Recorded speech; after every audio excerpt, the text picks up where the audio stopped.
Hello, good evening, and a very warm welcome to Rangers Radio.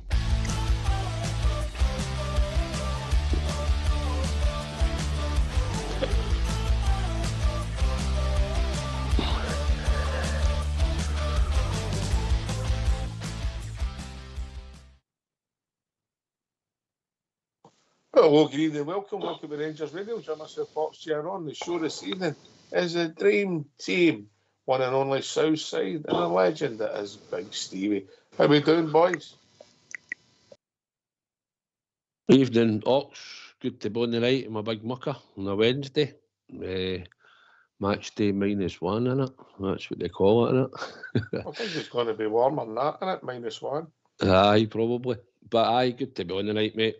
Talking about all things about the famous Glasgow Rangers. Evening, Stephen. Good evening, troops. Welcome to Dream Team Wednesday in the big station serving the nation. Yes, indeed, it is a Dream Team Wednesday.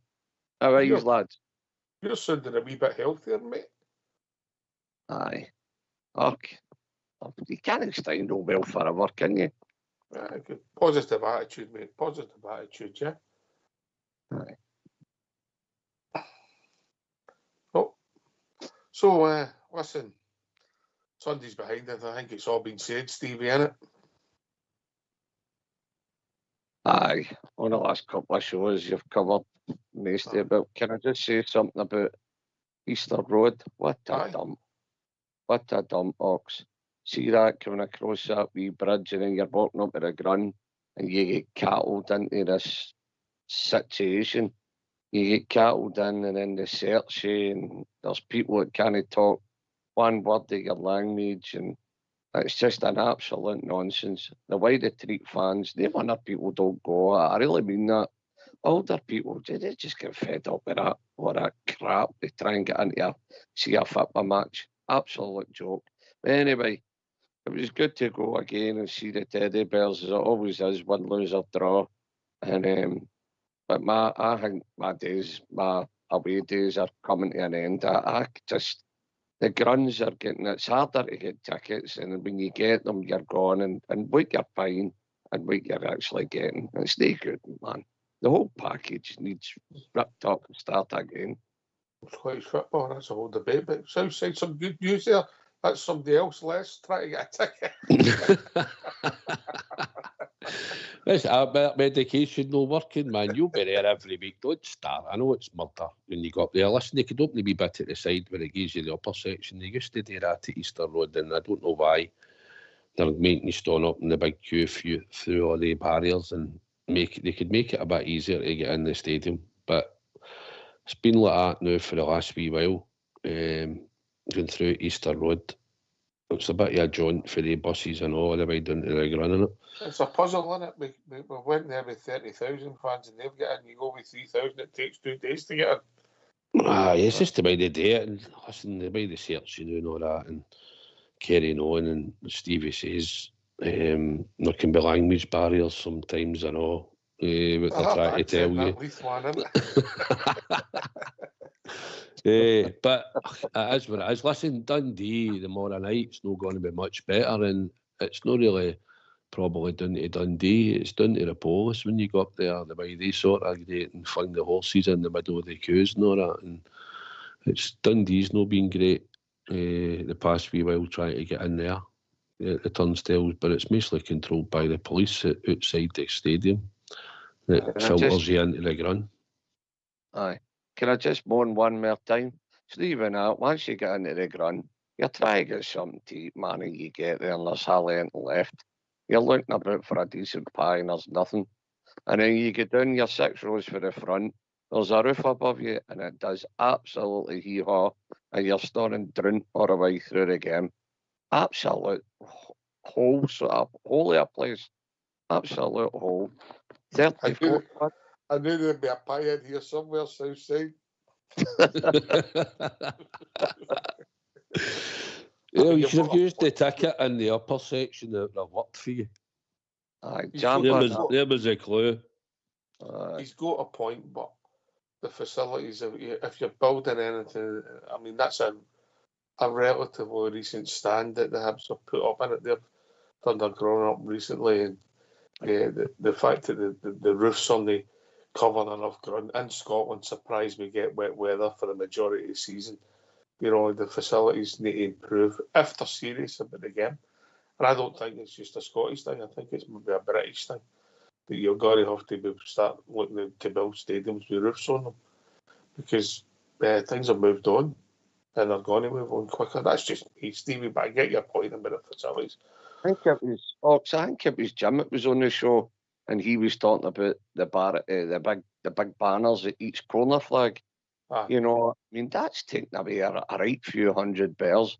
I mean, the money, £34 or whatever it was for a ticket, I can't mind. It's on an average between 35 and 30 everywhere you go now. But I mean, that's some amount of money they're flinging away just for absolute hate of the Rangers. That's all it is.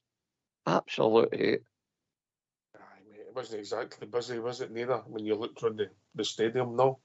No, they're empty. No. They're empty. And all you're doing on a bus is everybody's phoning each other, trying to help each other out, getting tickets on the way there. And guys outside the ground storming money above their head. We can't get in, and their end's empty. And they put back two big stupid banners at the bottom of each corner flag. It's just the whole thing, as you said, the whole thing needs ripped up and started again. It's the whole package is rotten. I don't disagree, mate. But listen, ultimately, we're only interested in your team. Away game tomorrow, 4 out of 5 away games. I don't think I've ever known, apart from rearranged fixtures, cup ties, etc., Southside, to have 4 out of 5 games in a league in a row scheduled in that run of away games. I know.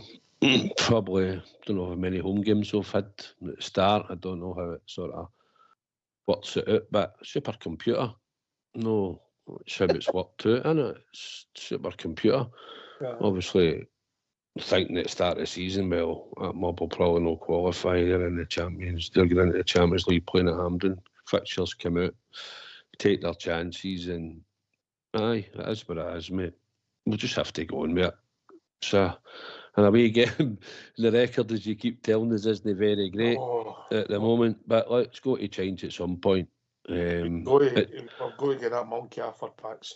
Aye, listen, we've took, see at home, we've been really good at home. I think it was like 28 points out of 30 or something, and our European form's been good, considering a lot of people might not have thought so.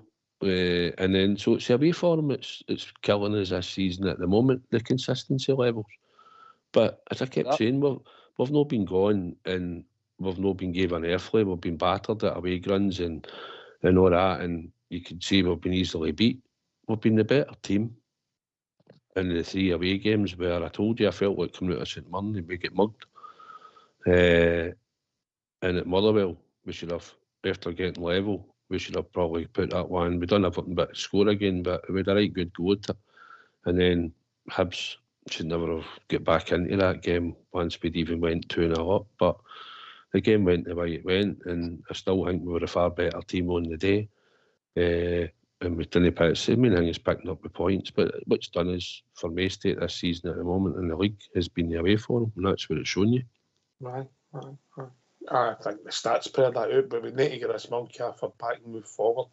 If we don't, the pressure's just going to grow on the manager, and at some point it becomes unsustainable, you know. That's if some people might be at that point already. We get that, Stevie, but it's a results-driven business, as we keep saying, Biggie, you know? Well, that's the only thing we're consistent at, is being consistent.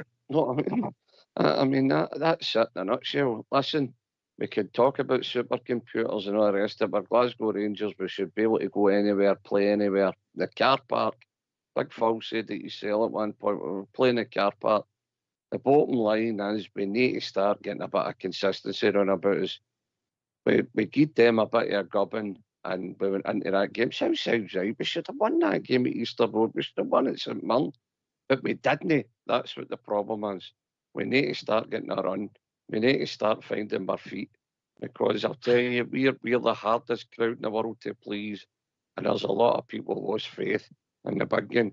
And I'm going to tell you, I'm on my last nerve with them. I mean, As I said, you just heard me moaning about travelling, tickets, the whole package, paying that money, and then you see them twice in the lead in a game and couldn't keep hens out of midden. Don't get me wrong, before a ball's kicked, you actually know you're playing with a makeshift defence. The forward line done their job, scored 3 goals away from home, and the defence, my God, what can we say? We just can't deal with high balls. But Big Phil will need to get some consistency about the team because people are starting to lose faith. Yeah, I mean, some people, you'll never change their mind, but if you get results, it can grow and grow and grow. I'm not saying it will, but it can grow and grow and grow, and you take it for there one game at a time. But listen, tomorrow night's game, we're going to over-focus on that. We want to win it. Obviously, it's Southside, so I think it would only be right that we're here for the manager, but it was about 20 minutes long, the interview, so what we've done is, as you know, Southside, in the first part, he talked about their teammates. The injuries have they really changed, and there's a doubt about Sterling. That's about it, really, yeah? Aye. It was basically all to do with just the players that was out, injured and stuff. He just asked him would anybody be coming back, and he said no, the ones that we all know, and the only one he said is still probably doubtful now was Sterling. So apart from that, so that leaves Butland, Suter, Balogun, Tavernier, Castle, that we know about. I don't think we've got any intimation that any of them coming back. So we have got a problem in defence, Stevie. Yeah? Aye, big time. So I say, Ox, we know that we knew before a ball was kicked got Easter Road. It's a tough game best of times, isn't it? So you knew at some point the defence will just listen. We just need to try our best and get through with what we're doing. But can I say this? And I don't mean to moan. But see all these players that are injured at the back. Surely, is there none of them could play through the pain barrier? Is there anybody that could take an injection and get out there for the tails out? I don't think that really happens in modern football. I really don't. I think the days have gone, Southside. Nah. Listen, said Sterling took a kick in his foot at Hibs. I don't know how bad it was. It looked like he was limping quite heavily coming off the park. You'd like to think, Stevie, when you're looking back to what I know you're trying to say, like Richard Goff and John Brown and all that, people that would just take a painkiller and say, I'm available for Dundee on Thursday. I don't know. He said he took a kick, whether it's the tap of his foot or whatever, big Sterling, but I'd like to have thought that you might have been able to go out there and just be available on Thursday. But I don't know what damage has been done, mate, to be honest. He's not come out and said. He just said he just said in the first part of the interview he was doubtful.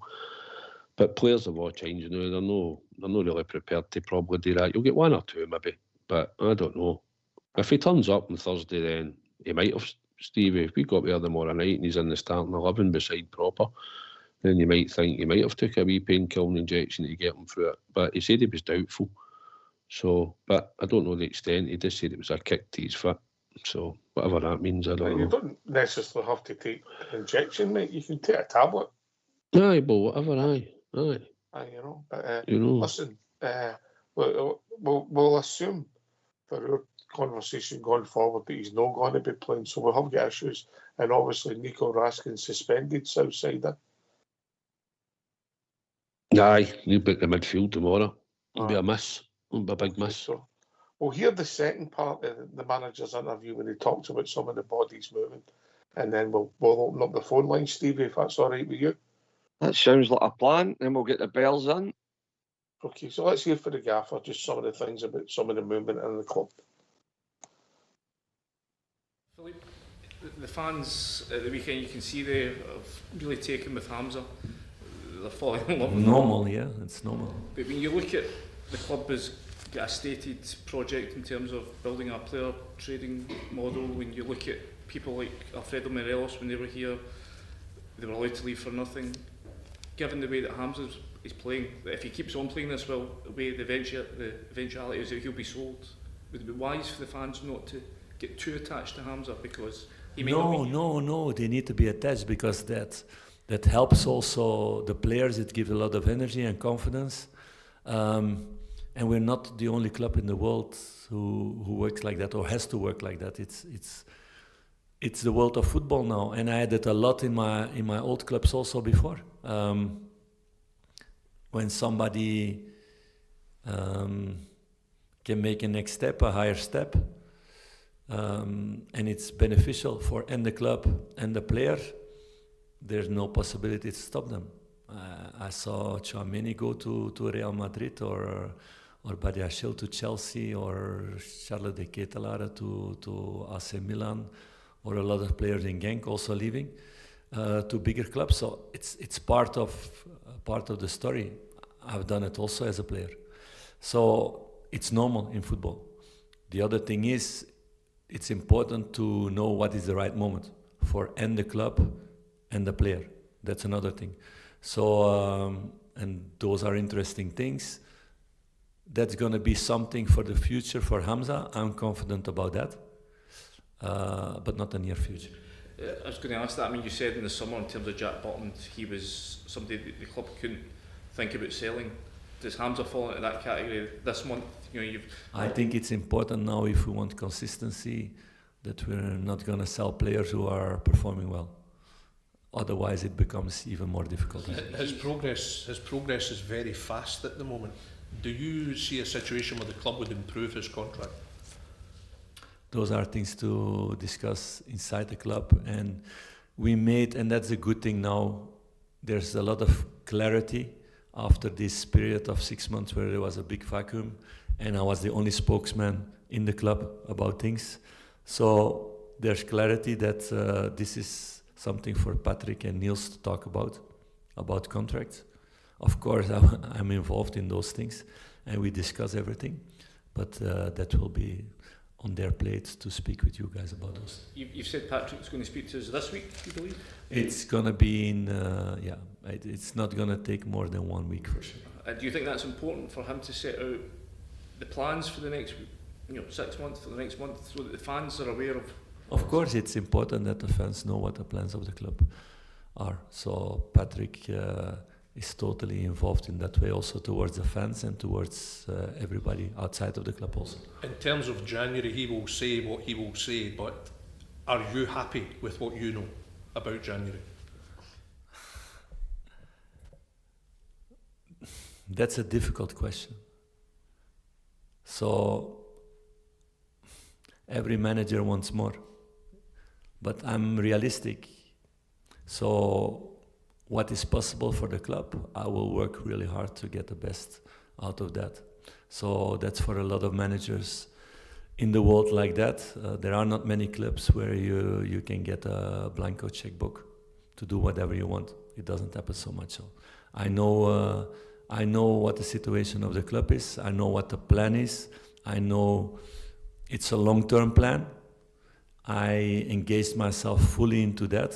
So I'm not going to complain about it. From what you're saying, though, the fans shouldn't be getting their hopes up for a big influx of players. No, that's a good detour, a very good detour.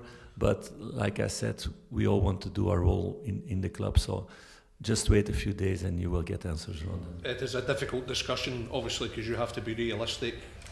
But there's also maybe a disappointment if you don't quite get what you want. Of course, because I want to win every game and I want to have the best team and I want to have the best squad. It's also a challenge as a manager, not only to buy the best squad, but also to make the best squad.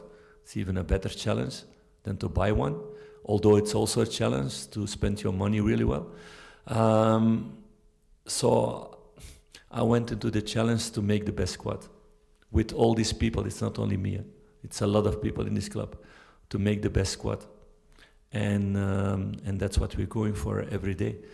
And in moments, they have shown, in several moments now the last couple of months, but not consistent enough like I wanted, like it's needed here. So we're pushing that button a lot every day. Philippe, I've seen an argument made that this is you've got a starting 11, you've got something close to a competitive starting 11. It's that lack of strength and depth that's holding you back. Is that a premise you agree with? It's something that's necessary in seasons like now, with that amount of games. We had we had talks about that, and I don't read everything, but people tell me sometimes things. So there was a lot of fuss about that, about rotation. I explained it's a normal thing, and it's not only a normal thing here. Look at the weekends. Our rivals in this city, how many players they changed towards the weekend before. And they spent 30 million in the summer by players who are not all the time in the starting 11, or by far not. So yeah, it's an important part. We don't have the same checkbook in that way, so we need to work on that way to make this depth better with getting talents in. Okay. Or to get players out of our academy to make them better. Just on the academy, can I just ask some of the players that fans ask about a lot, Bailey Rice, Clinton and Ciala, can you just update on those two specifically and how their progress and how close they are? In a very positive way. They're both really young. Clinton came in as replacement for John-Lee Feko, who was training sometimes with the first team. It was also an opportunity because he was end of contract. And recruitment team, myself and my staff see the potential in him, but he only played academy football until now in Milan. So it's a big step forward also to be competitive with Rangers, but he's taking really good steps the last couple of months, and he's more and more competitive in the squad with the other players, so that's a positive story. Bailey Rice the same, so maybe you get really good information in the club. I don't know, because even Bailey doesn't know this. So maybe you have a lucky shot also. But Bailey will be officially in the dressing room now after the game against Dundee. So that's the plan, things that we discussed this week also about the squad and which people make a next step in their evolution in the club. In that way, Robbie Fraser went also on loan for him to develop himself. We could have kept him and to be egoistic in that way, because you have a European list where you need to have an amount of Scottish players on also.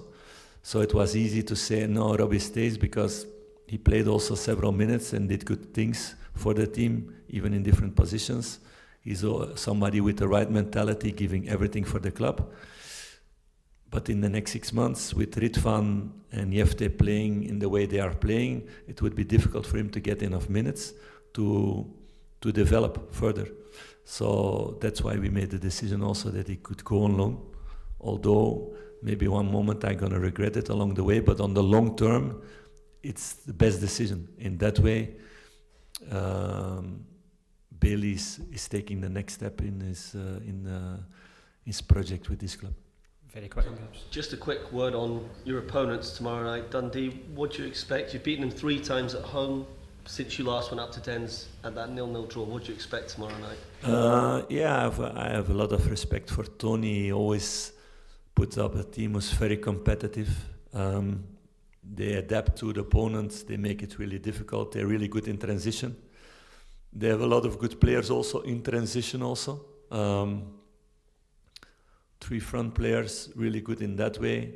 With La Cameron also a very good midfielder, creative midfielder with decisive action and the last pass. And a good solid base behind them also.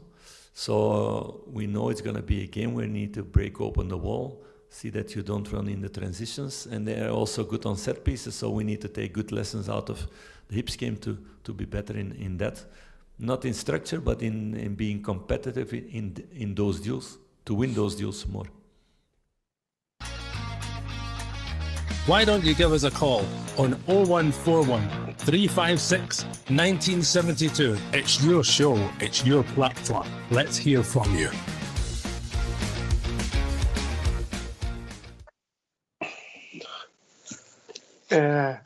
When Bridgman said he would stop the press conferences, I used to wonder what he was on about, but I think I'm beginning to get where he's coming from. So many questions at the start.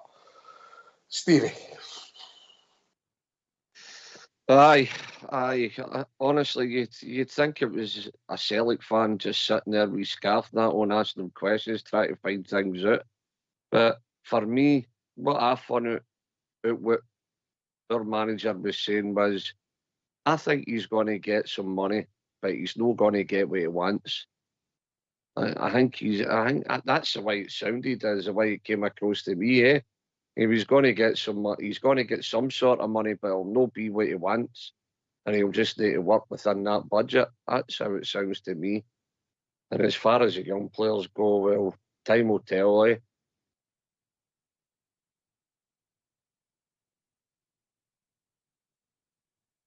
Southside, aye. Look, he's honest about it. And but listen, I think the fans know that there's not going to be 6 or 7 players coming in the door. No, not in the January window anyway, certainly no. No, I think it's right that he bats it away.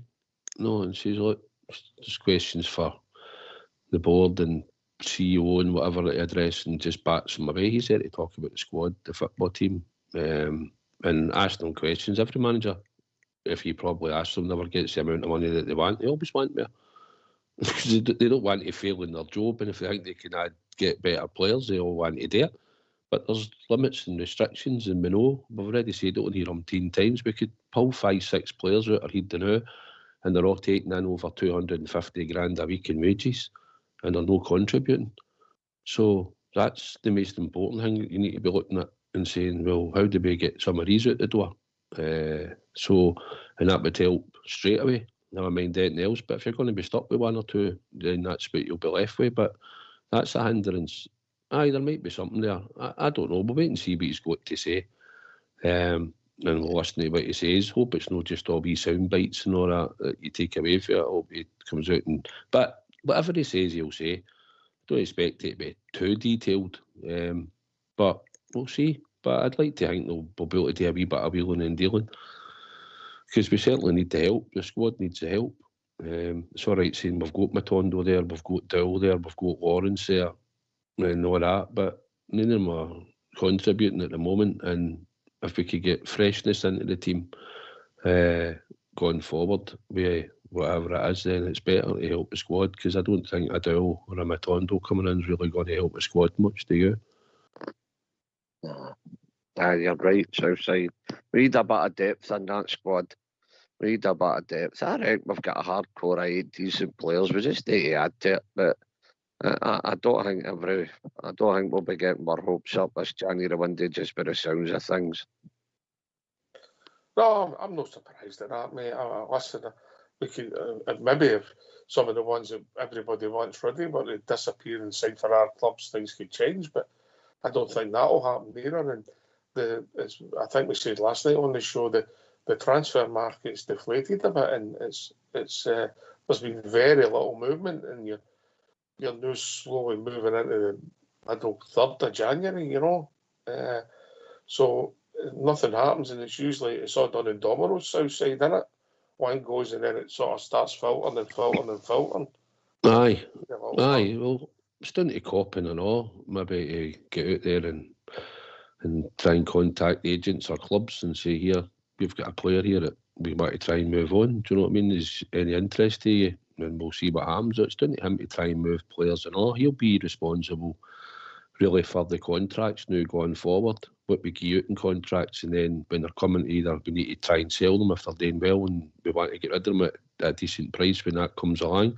Same as when players are coming to the end of their contracts, if we're wanting to be keeping them, we're not wanting them to run it down to the last year of their contract, where they'll just sit, and you know what happens when you get to the last year of a contract with a lot of players.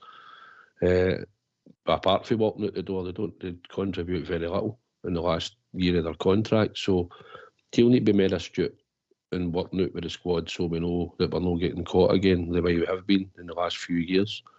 And it's shocking the way you even referenced that question about Morales walking out the door in the last year of his contract. You know what I mean? That was the first question they asked him when he's comparing him to Ignaman. Really? You know? But that's the level of intelligence these guys have got in it. What I did take out that, I mean, I would seriously sit down with Ignaman and see if you could improve. I know that you would up the wages and try and protect your asset for if you think somebody is going to come and call, yeah. I wouldn't be opposed to that. If you extended his contract by a year. Well, he's got 5 years anyway. He's just in the door. Same with Cortez and Diamondi. They're on the 5-year contracts. Probably thinking get 2.5. I didn't realise it was as long as that. Aye. So you want the two, Cortez and Diamondi, probably have at least 2.5 good years, maybe 3 at a push.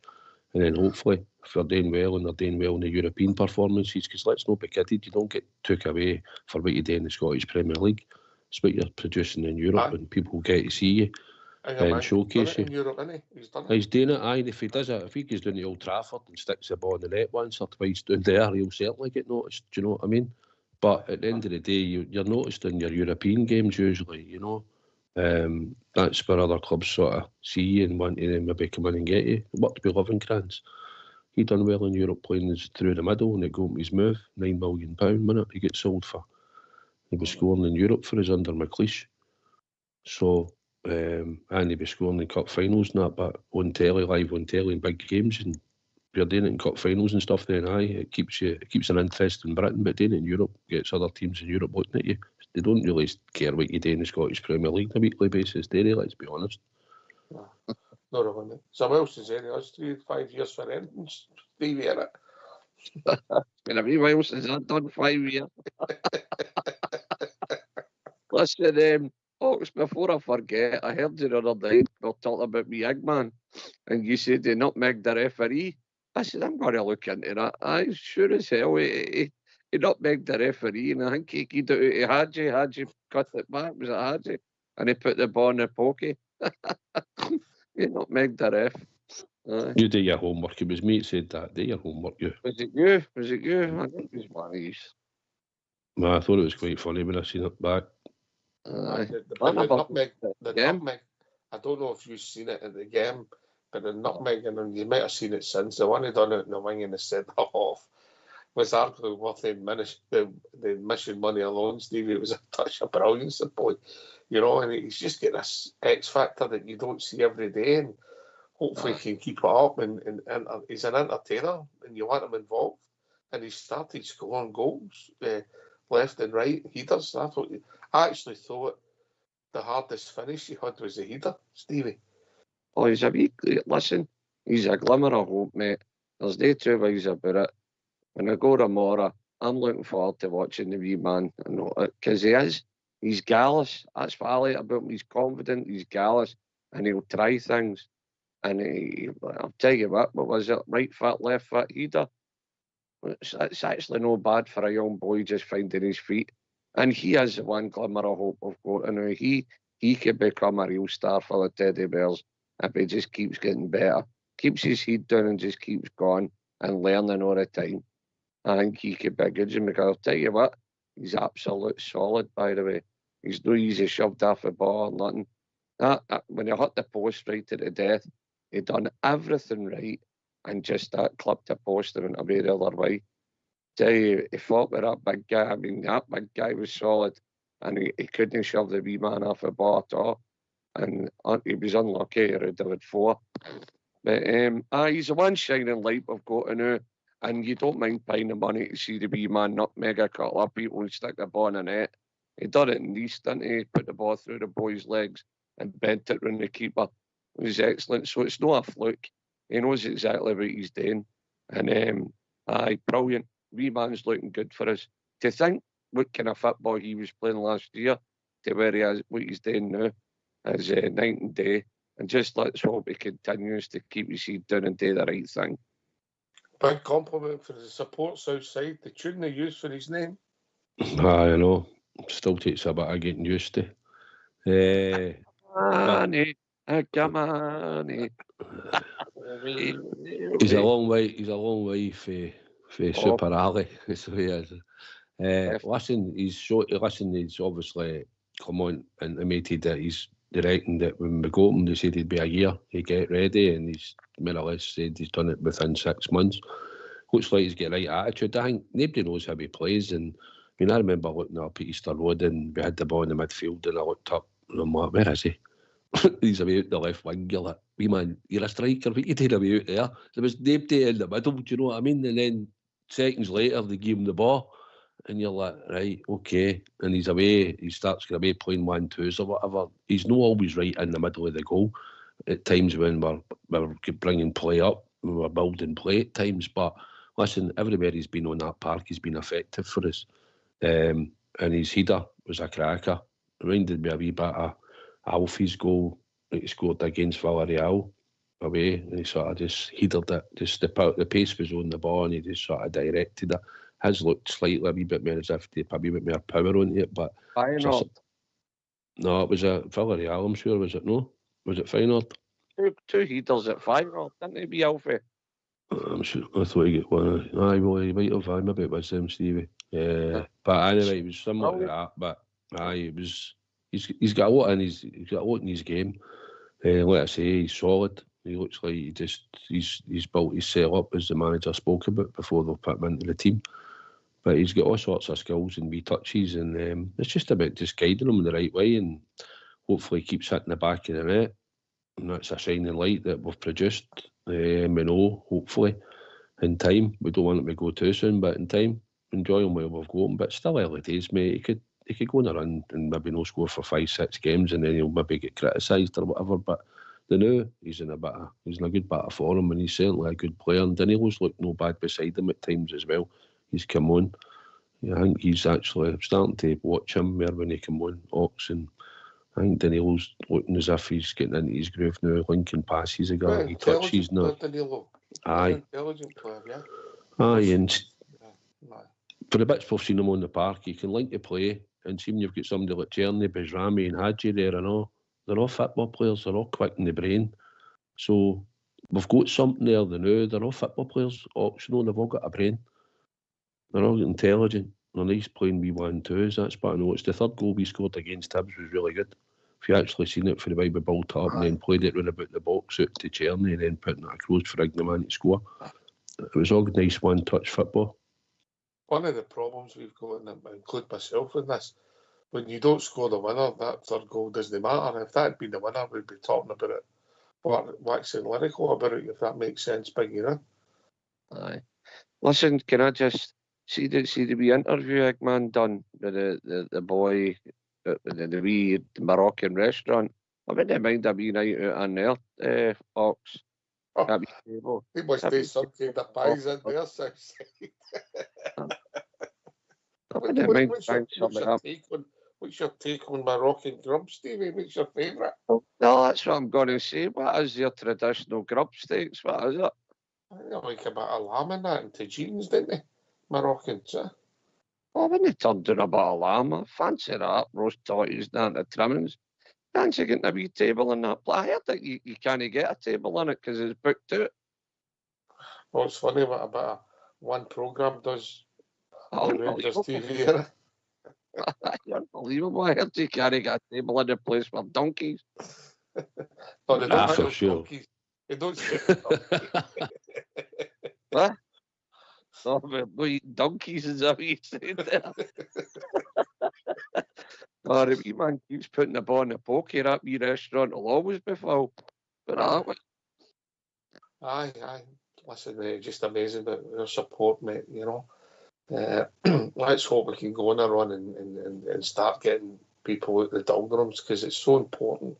So saying that, I'm not saying that a finished article, but we're away from us in some of these teams. It's got to be better, mate. Eh? It's got to be better. Aye, it should be better, and it's consistency. And no, I mean, the St Mirren one was the last three there that we talked about. For the last three that we've sort of let ourselves down. The St Mirren game, we never really get going at all in that game. For start in the first half, it was really poor. I think Ignaman had a shot after about 42 minutes, and our goalie's selling a penalty, which didn't help. But in that whole first half, we were pretty dreadful. Give that. Second half, massive improvement. Although we get beat because we were up the park trying to get a goal, and we got undone at the back. And that's just been what it's been like. We just gave away stupid goals at times, and you've got to. You can't be losing these games away from home. You've got to be going to Motherwell and St Mirren and Hibs and winning. I mean, that's what you've got to do if you're really trying to win a league. You've got to have your home form pretty impeccable, and you've got to be winning. And more than you're dropping the odd point here or there, which you used to be able to do, but now you need to be on it every week now because a lot of the other teams' balls are all week. So we need to start making sure that we're on it. But aye, it's a letdown, mate, and it's disappointing. Nothing worse than travelling all the way there and you're not getting the result. It's a sore to take, but hopefully tomorrow night it'll be a different story. It will be, mate. It will be. And we'll be there anyway, singing our hearts out and doing the bouncy with the troops. That's all that matters, isn't it? So me and my big boy, you and your boy, will be there. That's what it's all about, man. Come on, the teddy bears. Yes, families. That means a lot, mate. Means a lot. Listen, I'm going to put Mr. Southside on the spot here. Oh, your dad, sir, I love this. All right. Give him Mr. Southside, with the players that suit, and you were Mr. Clermont, what would the team be tomorrow night? Brilliant. We're assuming for this game we're playing that Mr. Sterling is injured. Are you? Mm-hmm. Dead easy then, isn't it? Right. It's Red Van and Yefty. It'll have to be because there's nobody else then. And it'll be Robin Proper and Leon King. That'll be it. Your back four, aye. That's your back four, and the rest of it'll pick itself. I think it'll just be similar to what we've been playing. Mr. Barron coming in for Raskin? He'll come in for Raskin, probably, aye, I would expect so. Maybe Diamante in there. And I think Hadji will play. I think Tierney plays. Ignaman plays. Bezrami plays. Is that it? No missed them, do you have it? It'll be the starting 11. Cortez on the bench. Probably one of the first to come on. Cortez and Danilo will probably be on the bench, I think. They three, must be getting fitter now, eh? They've got to be getting fitter. That's nearly another week done. Mm-hmm. Yeah, all right. Aye. Well, I think if he could fit the two of them in the team, Danilo and Ignaman, I'd like to see it, but I think it'll be that. I think Bezrami will keep his place, Hadji and Tierney. So Ignaman up front, so I don't think that will change. So I think he'll be off the bench along with Cortez. I think he'll definitely come on at some point again. But it's not really much. That's about the strongest team we've got. You could argue take one out and put the real in, but apart from that it's probably about the strongest front sort of four we've got, isn't it? That just tells you we need depth, doesn't it? We need a bit more depth. 100%. Our pool's not strong enough in my eyes. And you've got guys coming off the bench, no contributing, you know what I mean? Right. You need people to come off and contribute. Don't get me wrong, they always come off the bench and he's contributed, but you've got your Dowells and all that there. And you keep going on. And do you know the hurtful thing, Ox? The hurtful thing is you can talk about it, you're blue in the face, but you're totally right in what you say. These guys are not going to move anywhere and take a 10 grand cut in their wages. Absolutely no chance. They would rather sit in the stand and collect all the time. Not unless we can gear them away for nothing just to get them off the wage bill. Bar that, I can't see any other way. But we need a bit of depth in the squad. And the team that my wingman there just said, that's just self-explanatory. That's what it's going to be tomorrow. Solihoni can play. Aye, and listen, when you look at it, you can make an argument, but we've actually got enough defenders. If you look at the start of the season, you think you've covered all the bases, Southside that. Aye. The only one that's really a blow, obviously Sterling picking up an injury would obviously be a big help because it would have just stayed him in proper. Casemiro, obviously, in international duty, has been a blow and all, but you can't go top heavy in centre backs. We will have to buy a couple, I believe. I think we need to buy a couple. And I was interested to hear what the manager was saying about Enciala and talking about him and that. And I'm thinking, look, I get it, but do you think that boy's going to sit with us for another 2 years and be playing this sort of B game football? At some point, you'll need to be trying to promote him into the team at some point and see what he's got. You can't have this boy sitting another 2 years, can we? No, he signed a 4-year contract. So I just think at some point we need to try and bring, if we've got him for the future, well, the future can't, how far's the future away? 4 year? 3 year? He has a back row still. Listen, he'll be on the bench tomorrow night. And if anything happens to any of the centre backs, he'll have to come on, or maybe even one of your full backs. He might have to come on.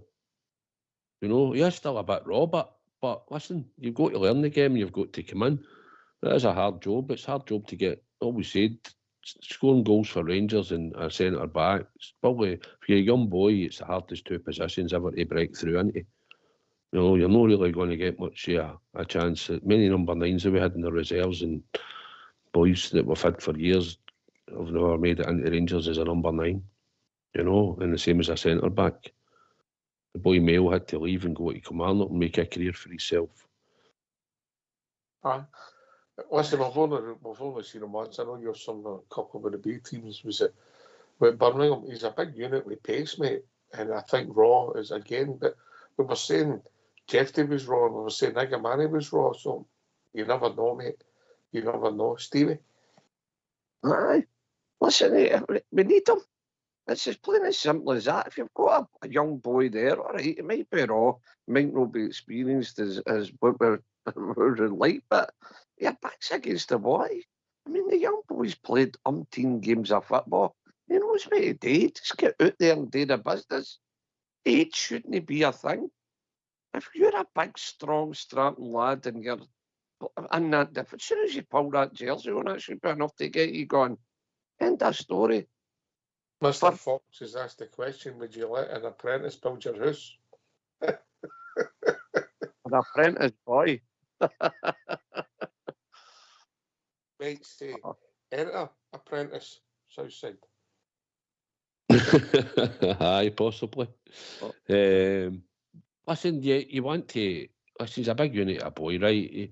I don't know. It'll all come down to what Coppin and what the club think now. We've got CEOs and all that, and we've got need to get a direction of football for these boys. We need them to be playing competitive games, or we need to break for what they say they want to do is keep them here and look after them, get them out on loan, put them out on loan, because otherwise what they're doing, playing B games, best, and in the cup. So how's that bringing him on if he's not getting tested at any level? The difference, I heard he's talking about it last night and all that, and it's the same with what you said. I heard you saying that some Bournemouth bought a boy for $6.5 million, 19 years of age for Argentinian football. They have probably not gone into the first team, we'll go into their under-23 team that all the Premier League teams down there have. It's called the Premier League 2, and they're all under-23. That's where Rory Wilson went to for Rangers when Aston Villa took him. He's in there playing in there, and then once they show that they can compete in there, then they get promoted into first teams with the clubs. And that's what they do with all them. It's where they hoover up all the talent. Some, if they're really exceptional, might break into their first team straight away, but a lot of them will go and play under 23s. And Brentford's one of them. They've got the under 23 team because Rangers have played them a couple of times. But and even Yefeko's went to Exeter. I don't know if we've let him go. I thought he went on loan. And I think he might be injured at the moment, but I know he went down there and he was doing really well and he was playing every week. Now, I don't know the circumstances, but if we've only lent him out on loan, then what would be the problem with him coming back up the road and then having a look at him? Because he'll have been playing regular football down there in Division 1, I think, Exeter's in it, League 1 maybe. And he's been playing quite regular. So he's a big unit, a boy, you know. There's no reason why, if he's only on loan, that he comes back up the road and maybe does a Charlie Adam and actually maybe goes in and plays in the first team. He can play left back, left centre of defence. So it's about getting them out and getting them games. So I don't know if that was an option. I heard them referencing him, Johnny Yefeko, but I don't know if we've actually gave him away now. Did we actually just let him go, or did he go on loan? But I thought it was a loan deal, if I'm honest. I thought it was, but I don't know if it was a loan with an option to buy. You don't know the details, mate. We never really do, you know, unless you hear it direct from somebody. But the devil's always in the detail. But Bailey Rice promoted to the first team, so it's time for him to man up, grow up, and move on to the next stage of his career, mate. We've heard that the boy's got potential. I've not seen enough of him to see that. He's definitely got the physique, Stevie. We've talked about that in the past. If I'm Bailey Rice, I'm looking at the Eggman and saying, at the age of him, he's not that far off at armour. He's went in there with a swagger. He's head down, he's played his own game and he's finding his feet. I'm getting in here to do the same. I'm getting in here to show people who I am. I'm not here to just be bypassed.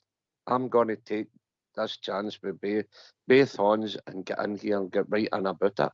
That's what I want to see. I want to see a young, gutsy boy with a bit of dig fighting for that jersey and being in people's faces and nutmegging people. And that's what I want to see. Don't want them to come on in the game to bypass them. You want to see a wee bit of something, man. Aye. What do you, Southside, what's your thoughts on Bailey Rice? Bailey Rice is a great football player, as in vision, the way he passes the ball. His passes, it's like Hollywood passes, but honestly, he does them all day and he puts them right into that channel, wherever, when the young boys were playing. If he was firing it out onto Adam Hutton when he was bombing down the right wing, he would just ping into that space. I mean, he's got that variety in him. I didn't think he worked hard in games that I watched him. The last game against Celtic in the cup game that they played, the one that was at Lesser Hampden, he may have played right in as a 6 and deep and picking the ball up after the back 2 at the time, and because they were down to 10 men, and at one point I think, and he was just picking the ball up and playing these sort of wee passes or long passes. I think first times I've seen him, he lets the ball run across him. He's always looking up. He's always looking ahead. Even when the ball's come to him, he's looking up. And I noticed that about him. He reminded me a wee bit of Barry Ferguson, the way he used to let the ball run across his body, then just take it on his foot, and then he'd just ping the ball, or he'd make that pass because he's already seen it as the ball's come to him. So I think he's really good. He's too good for the B team. He was like, and I know you talked about him. You talked about him the other night. He's not got a future at Rangers. Lowry. I mean, Lowry was too good for the B team at one point. You know, he stood out a mile. Do you know what I mean? It was just like, you're like, wow, this boy's just head and shoulders above everything else. So I think he's got a chance. Bailey Rice, it's good he's getting promoted. If he works hard by the team, he's certainly got the ability, Ox. And it'll be down to the manager about when he maybe gives him game time. What one of you two do the texting? Because we can all hear you. Carry on, Southside. So I don't know. I don't know how much game time he'll get, but it's good the fact that he's been promoted into the first team dressing room, as he said. So it's down to him. It's down to him to apply himself properly, and hopefully he'll get some chances. And I think he will see something. He'll do something. I think if he gets enough time, he'll do something in a game, and you'll think, wow, he's only 18. Remember? No. What I think that suggests to me that they've said, right, he's ticked these boxes, and I can't see them moving him if they don't think he's ready or he's shown the right attitude. So hopefully all the things are true and he's moving on because he's shown the right attitude and he's got the right skill set, Stevie. Listen, time will tell with a young boy, but listen, the only thing I can say on it, you're a young boy, you've been there a long time in the B team, you're playing game after game, gone to different countries at one point. Rangers, 2 years ago, they were going and playing in all different countries, picking up all the experience, how they play. Take your chance with both hands, and when you get in there, go for it. Go for it. Don't be a shrinking violet. Just get out there, stick your chest out, and go for it. Show us what you're made of. I mean, Southside goes to all the B games with Albert. I used to go myself, but they two have been gone off lately. They know, they've seen the boys and what they're doing. And if Southside's telling me the boy's got a vision and he can play that split and pass, and he's mentioned the boys and the same name as Barry Ferguson, well, that'll do me. That'll do me. And he must get the club, Ox. He's been there a long time. So they must know what the club is and they know what the fans want.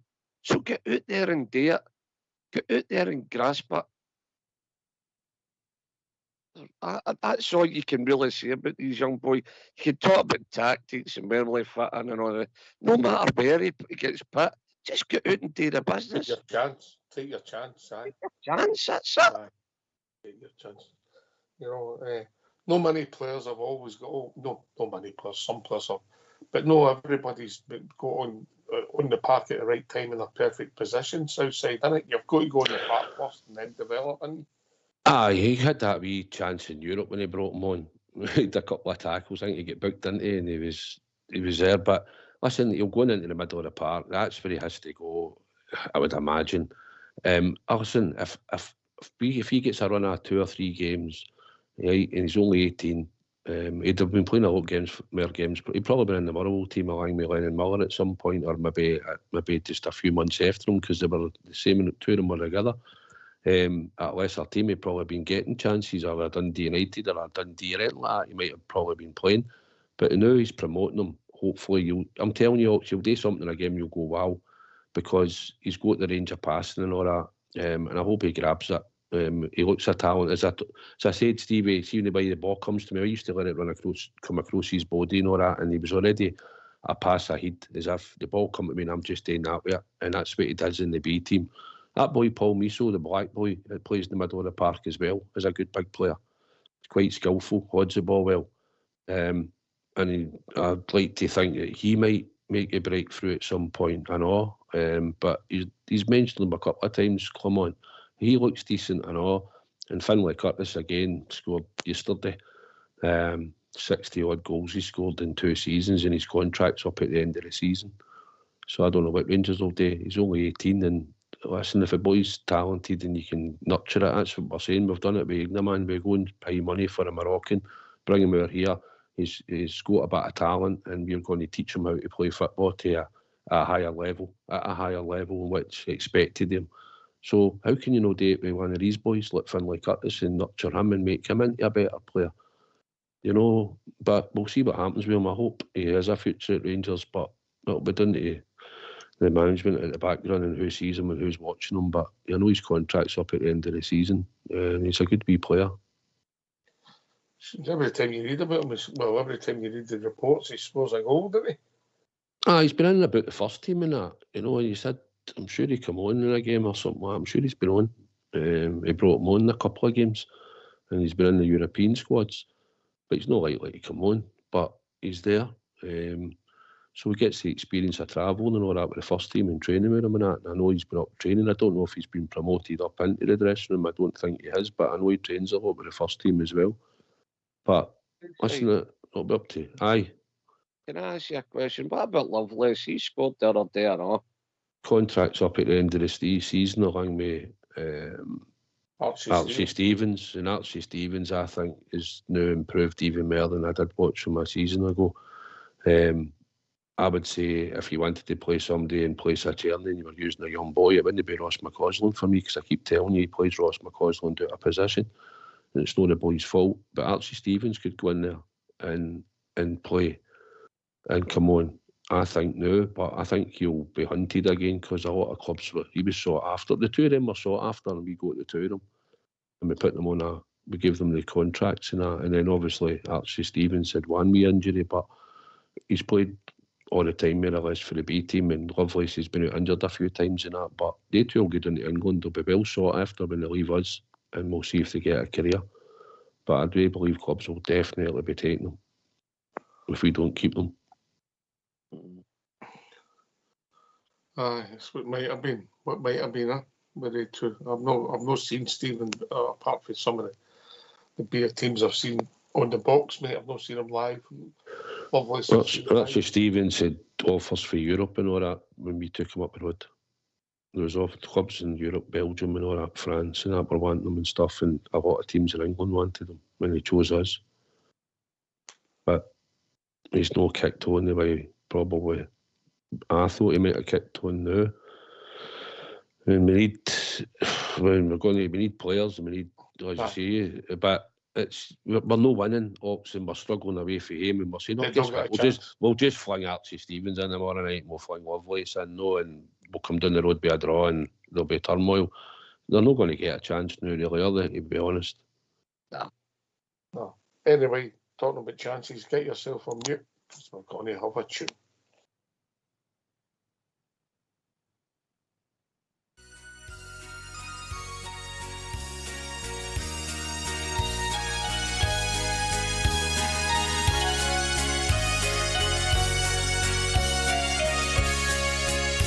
Tonight I dream about my maiden city.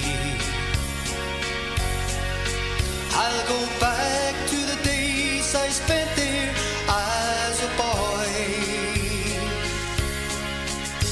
I dream about the friends I left behind me in my city, Londonderry on the foil.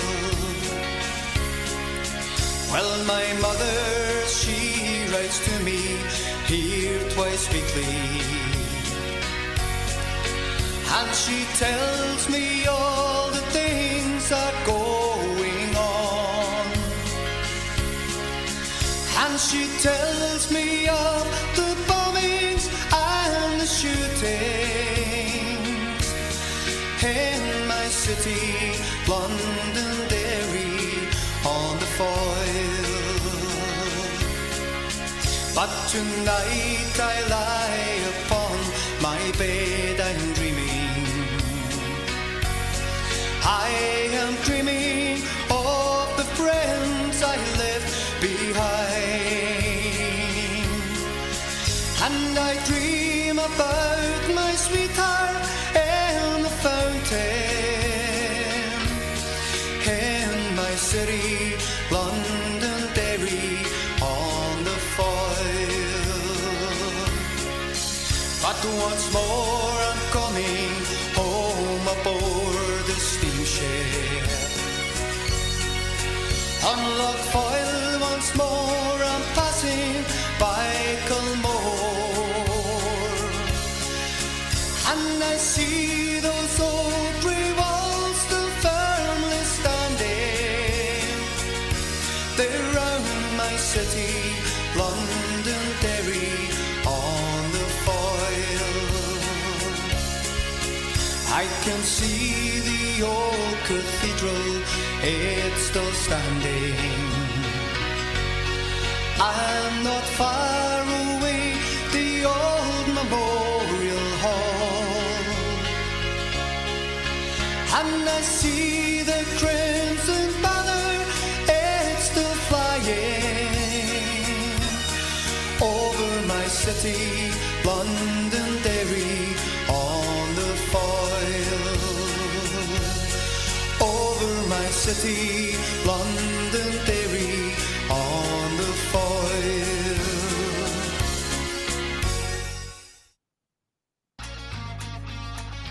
Why don't you give us a call on 0141 356 1972? It's your show, it's your platform. Let's hear from you.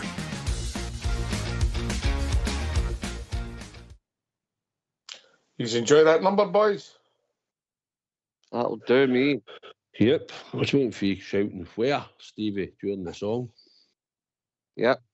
Where? On my city, Londonderry on the foil. Got yourself, lads. Could be tune that in the Rangers and Magic. You see the crimson banner getting up at UB. Fantastic. Can't whack it. It's so emotional, doesn't it? Aye, all UBs get that down to a T when they do it. Brilliant. Aye. Even Stoke just bang the drum and everybody just sings, you know what I mean? And all, sounds good, mate. They've got it down to a T. Emotional, mate, emotional. Am I not right in saying the last time? No, well, we're up there after that, weren't we? We let all the flares off, mind. That was at the start of last season again, but remember it was delayed because of the traffic, mind. It was an hour and a half or something like that. One of Clement's first games, wasn't it? The one, what was it, 5-1 or something, 5-0? Aye, Big Kingsley scored. The big boy who's hopeless. The big Dutchman. Aye. What do you call him? Sam Lammers, he scored a rascal, didn't he? Sam Lammers, that was that. He scored a cracker that night. Aye. I'll take the same result tomorrow night. I would do that, mate. But listen, come and join us, because you think it's Southside spot on. By the way, Southside, I do think you're spot on. I don't think there's a lot of options unless, as I said, he plays Ridvan, Raskin and Barron as a back three, you know. Aye. I know. It's got to be what it's going to be. Listen, we just need to score more. That's all we need to do. And I don't. They've got Fraser Murray up front, obviously. Buzzies about Dundee. He scores quite a few goals. And he's late 30s now, but he scores goals for most clubs he's been at. He's been around, and he's scored against us a few times for different teams. But I think he's their main threat, I would think. But similar, we'll just do what he does. It'll be 5 at the back most of the time and playing percentages and long balls and stuff. You know what you're going to get. They'll work off set pieces. So I just need to be on guard tomorrow night, mate. That's it, on guard. Well, I was going to say, if we put the ball in the net, we shouldn't have a problem, but we did on Sunday. But you've got to keep scoring goals, Stevie. Yeah? We've got to keep the goal scoring up and see where it takes us. Listen, well, we're unlucky. We should have won the game at Easter Road, let's be honest. No, but the forward line done the business. They scored 3 goals away from home. We scored 3 goals a week before against them when we tanned them, give them a hiding.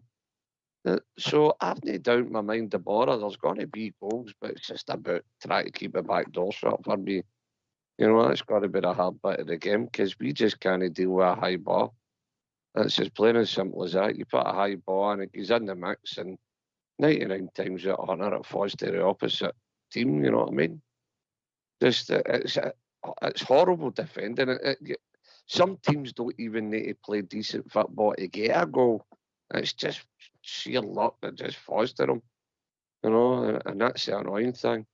But you're right, as long as we just keep putting the ball in the pocket and just see where it takes us, let's hope tomorrow night we can get a couple of goals ahead and hang on to it this time. One thing I don't like with the setup, I don't know if you two boys have noticed it, but see, when we are defending a corner, we have everybody in, and there's no Rangers player at the edge of the box. I don't know if I'm a fan of it outside. Nah, I've noticed it myself. I don't know why either. I don't even know why we keep Ridvan in the box. He was all just sending him up the park. You know, there's no height there or anything like that, but normally, but it's... Listen, it's just the way it is. It's the way they defend. We put them along the 6-yard box, don't we? Normally sort of do as what a zonal sort of piece, and then the rest of it, you'll see tomorrow. Ridvan will be marking somebody about 6'3" or something like that, and Yefty will be standing next to somebody that's big, and we'll just have to take our chances. Maybe Kelly will maybe get a bit of room tomorrow. I might be able to come out and get a fist to a couple of the crosses if need be. But I just think it's what we do up the other end of the park, Hawks. And I think if we get the passing going and start the way we started at Hibs, I think we should be able to take care of Dundee straight away. I'd like to think so. If we create enough chances like we did, then I'd like to think we'll finish them. But it's about keeping the foot down this time. You know, they've got to keep the foot down. If you think of that game, it's not a few weeks ago against the DI Brooks, we won 1-0, was nervous at the end. But geez, it should have been double figures. The chances. No. And plus, being a wee game, everybody will be up for it. No, it'll be loud and proud for the Rangers end through the whole game. So it's not like Ibrox where it can sometimes go a wee bit quieter in the rest of the stands, and you'll still hear the UB at times. Tomorrow we'll be right on top of them, and we'll be singing them along for the 90 minutes. So hopefully they'll do the business, mate.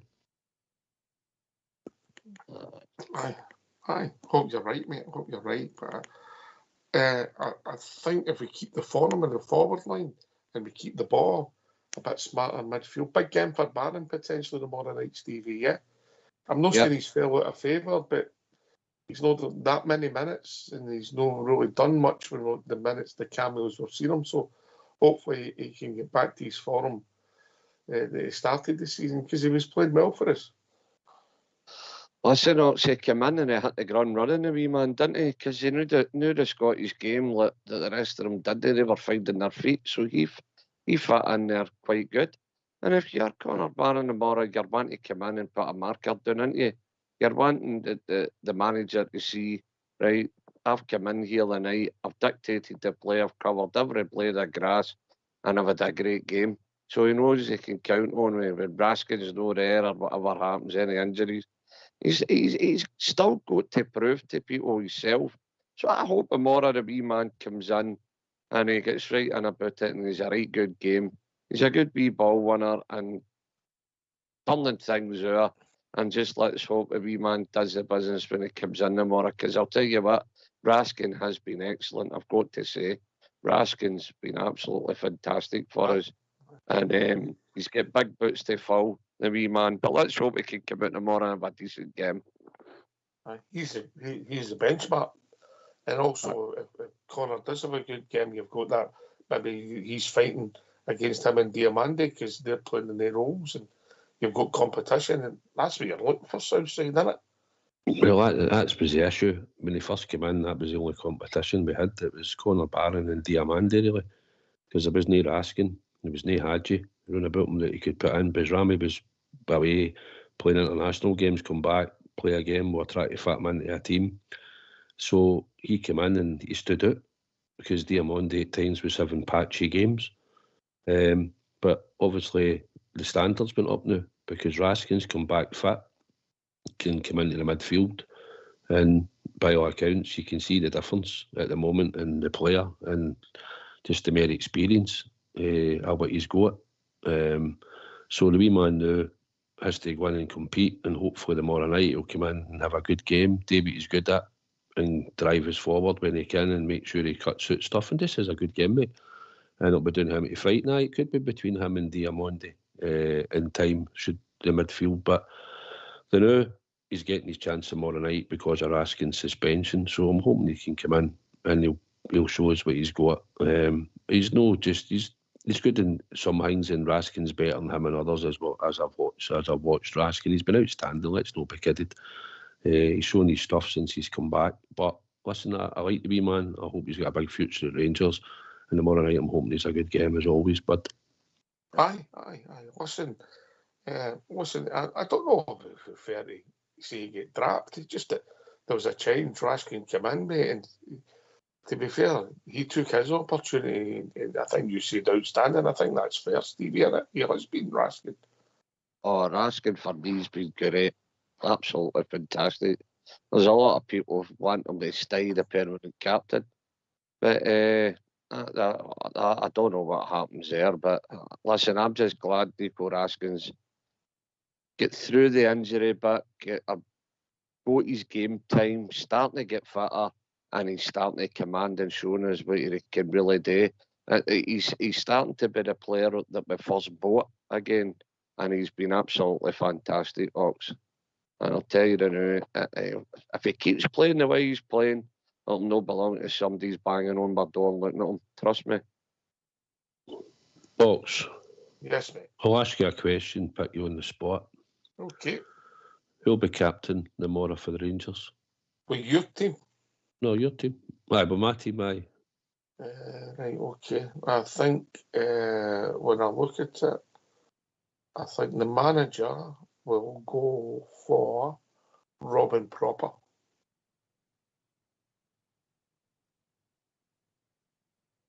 I think so. Well, I'm thinking it'll not be Ridvan, it'll not be Jeffy, I don't think. Can't see it be Leon Kelly. Barron, Diamande, Berjami, no. And then you've got Iggyman, Cherny, and Hadji. Potentially Hadji. That's what I was thinking, maybe Hadji. If your team's right. If your team's right. Nah. He'll get a defender, he'll get you proper. I think he'll get you proper. I totally agree with your first choice. I see what you're saying about Hadji, but nah, I think he'll be a defender, he'll be a big proper, I think. And listen, see, but as proper, fair enough. It might give the big guy a bit more confidence and might give him that wee lift again. So, what I would say in modern football, and this is only my take on it, this is not having a go at Tav with the way they're talking about the guy who can talk to the must be nominated player or your captain. For me, I would try and always have your captain in midfield. where risking is, because they're involved in all the play and involved in all the incidents because the way they're playing. If something happens at the defence and it's up there, your three forwards are standing up front and they're your captain, they're not close to the play or the referee, and vice versa, mate. So I think there's sense in that being a midfield player and the way they're trying to change the game, Southside. Aye, I know the captain's allowed to talk to the ref most of the time and all that. I don't mind, I prefer my centre back or a midfielder. Normally I hate my goalkeeper being a captain, if I'm honest. Never liked it. But the way the modern game's moving and that, and the captain's usually middle of the park, you can drive people on, shout at the forwards, shout at the defenders. That's just the way I used to look at it, mate. But like I say, captains lead by different ways. Tav wasn't a shouter or that when we watched him. He was more lead by example, and a few years back he always did used to lead by example. I suppose when you looked at the times he popped up with an equaliser, a winner, or what started the goal, started you off in a game. But I'm not really fussed who it is. I just wondered who you thought would lead the team. I think it's between the two. I don't think there's anybody else it sprung in my mind straight away that we'd probably get to. So I would probably think it'd be Proper or Hadji. And the fact that Hadji could be at the door makes it probably even less so for me. But I thought maybe being more experienced at the club, been there longer than Proper and that, and the ones that are there available, I thought he might have given it.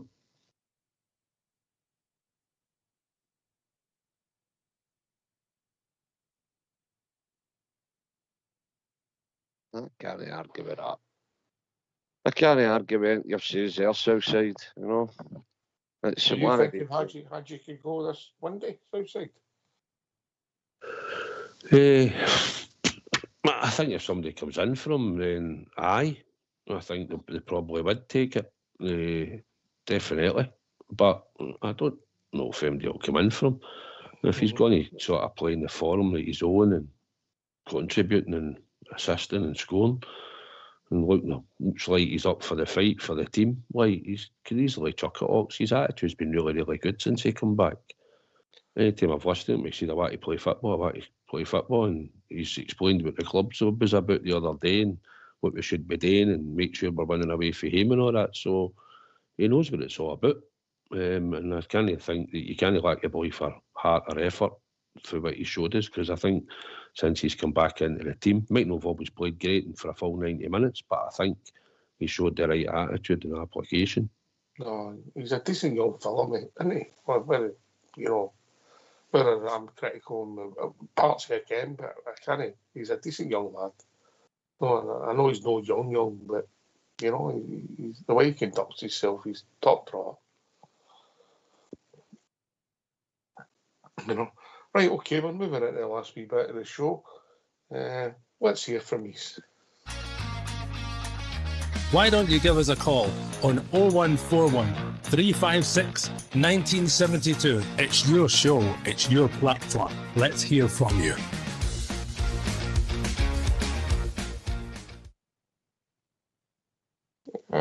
Come and join us, give your thoughts.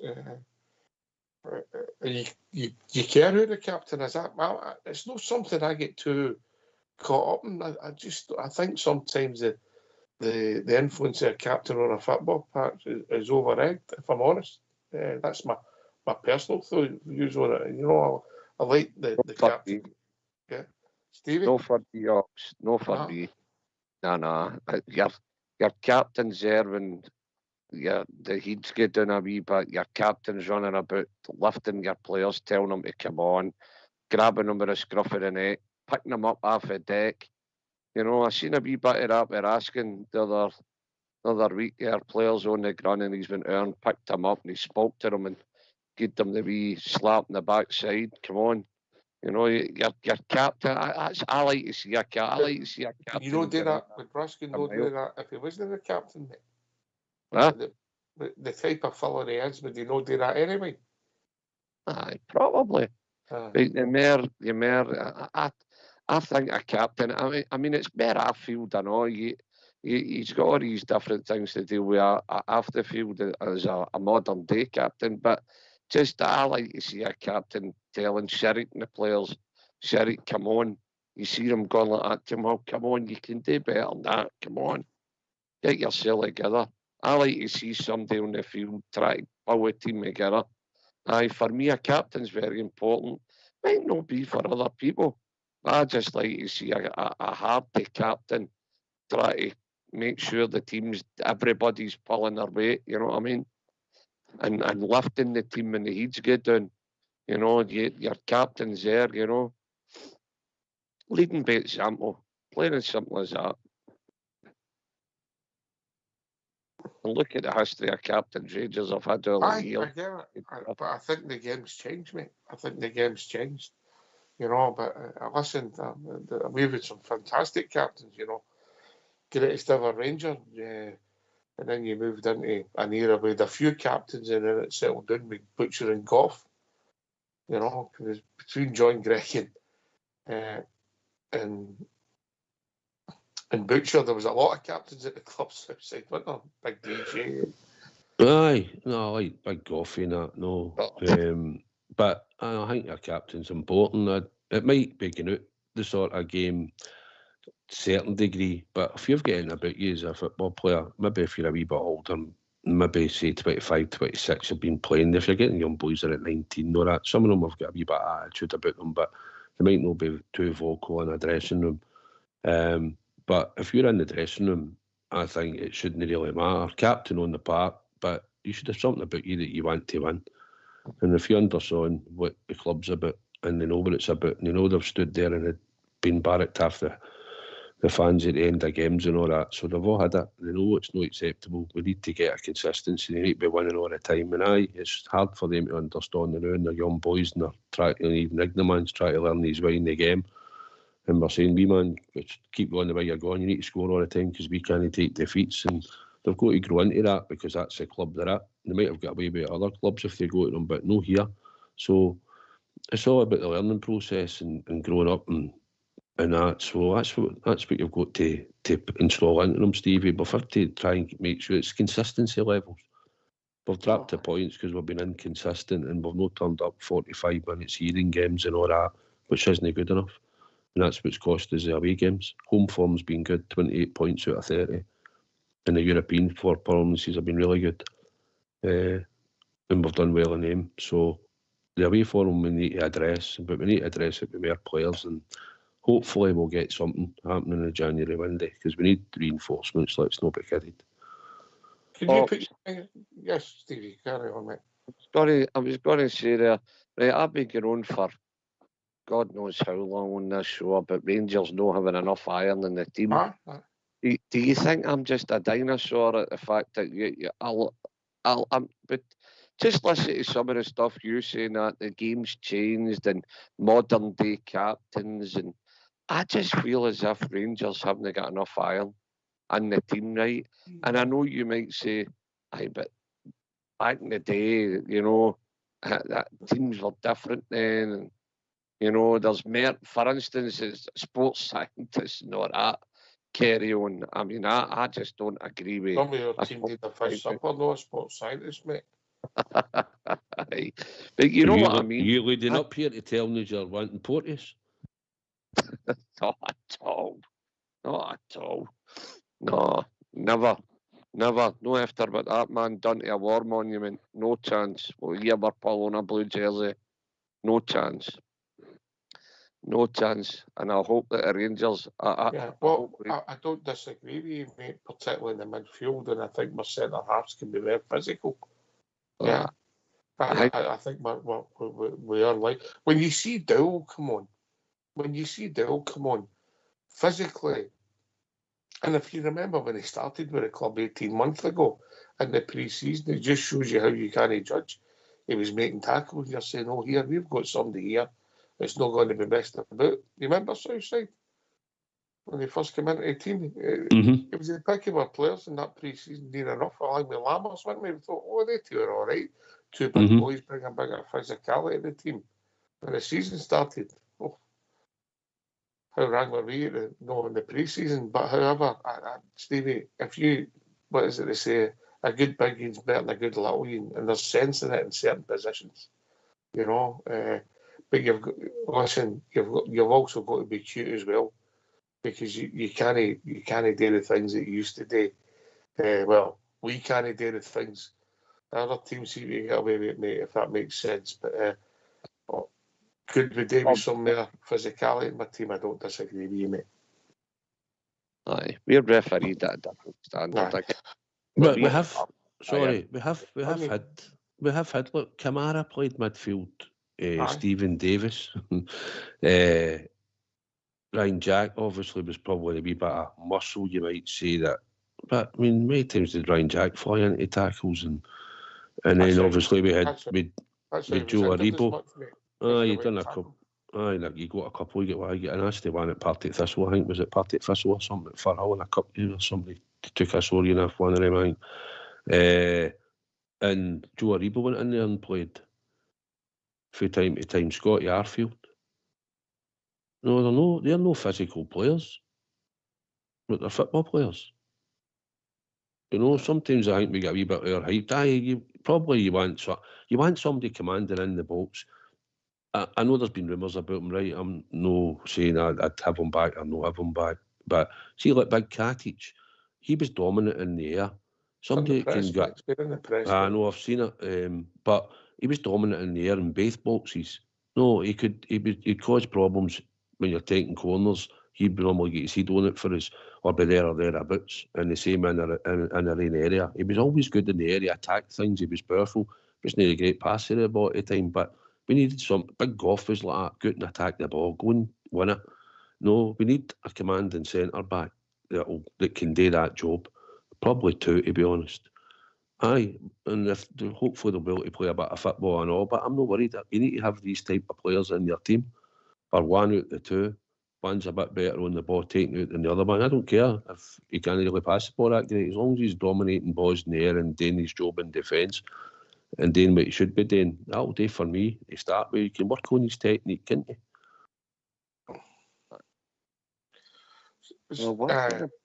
Katic, but to be fair on Katic, mate, once again, he was always playing on the left, mate, with Golston. Yeah, I think there was only one game. I remember I think it was at Fir Park. We went to a 3, and Golston moved, and we changed it back quite quickly. And I think we drew 2 each, I think. Yeah. But listen, I don't know if Katic would be the answer. I don't know if he's kicked on, but it would be somebody in that mould with that physique. At centre back, he was never slow, and you said he could do it. Was he good with the ball? No, but he was always playing the right side. Marvin Andrews was the same, innit? Somebody just couldn't command it. It makes a difference, mate. Just a slight difference, yeah. Some people can handle it. Big Balogun can handle it. Yeah, but he's a lot more experience in most of them. But he's also not the answer because he's done, mate. Yeah, but I wish we'd got him 10 years ago. But he's done. Aye, he was a good player back in his day, probably, and all that, and he's done all right for us. And if he comes back fit, he'll probably get some more game time and all that. But we need NCL sitting there because he's meant to be the project. We were going for Casemiro because he would probably. Casemiro was probably the one that would have has a chance of coming in and taking over. Or put pressure on Suter on the right-hand side, and we need to go and find another left-sided defender. Then maybe a year or two down the line, according to come on, NCL will be ready to come in and play. So that's what we need to do. We need to buy a left-hand and right centre back, to be honest, in the summer. See, Casemiro, how bad's his injury? I don't think you'll see him this season, mate, if I'm honest. He looked like that player, I know. Aye, pace and ability, and the game he had in Europe away for him, what was that? He played at left back. Was that one? That was near enough. Malmo. Yeah. Malmo and Nice. It was outstanding, mate. Outstanding. Left back.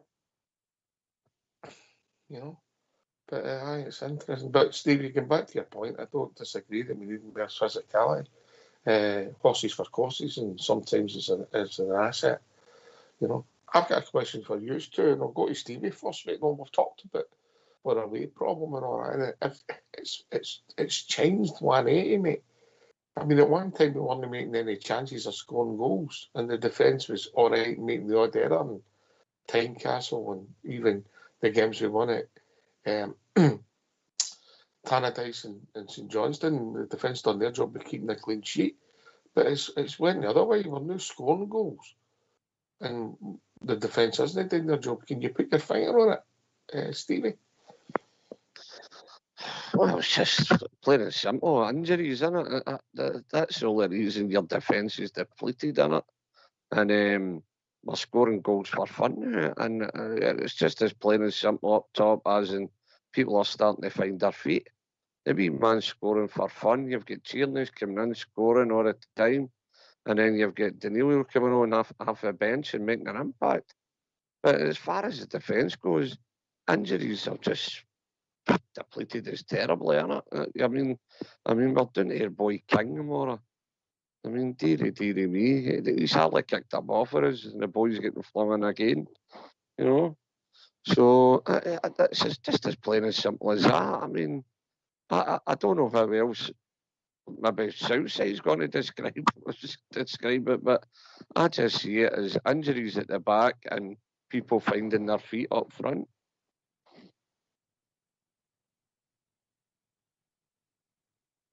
Wingman? Southside. Aye, it's similar to what Stevie says. We've replaced Dessers and Lawrence with Bezrabi, Hadji, and Ignaman coming in. Obviously, Danilo's come back to help out. And at the back, since Big Souters went out injured, that's been the stumbling block straight away. He's been the biggest miss because he was probably the best centre-back that we had at the time. He was playing well.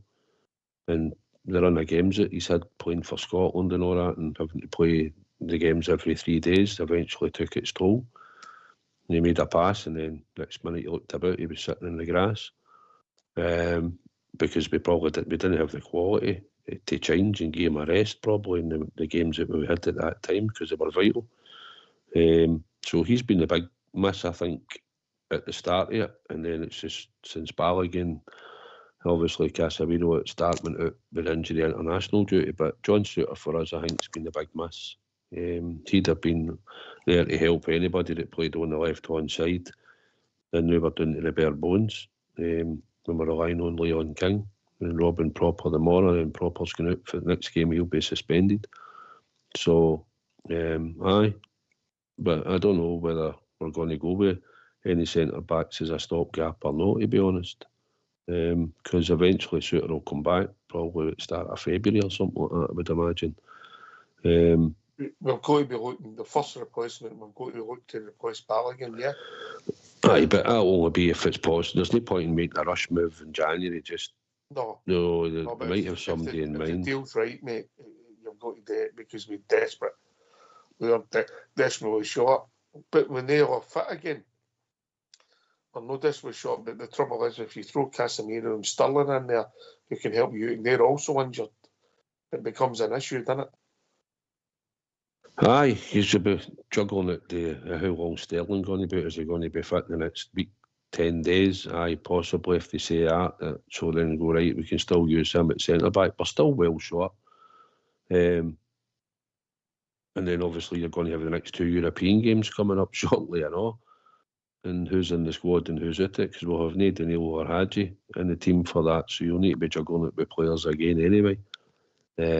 So, aye, we've got a lot, but I'd like to, don't see Suter making it back for Manchester and like that, so, aye, we're really short in there, and it's experience in there as well, and he'd been playing pretty well, beside Proper, may I add, for a wee bit of time, you know.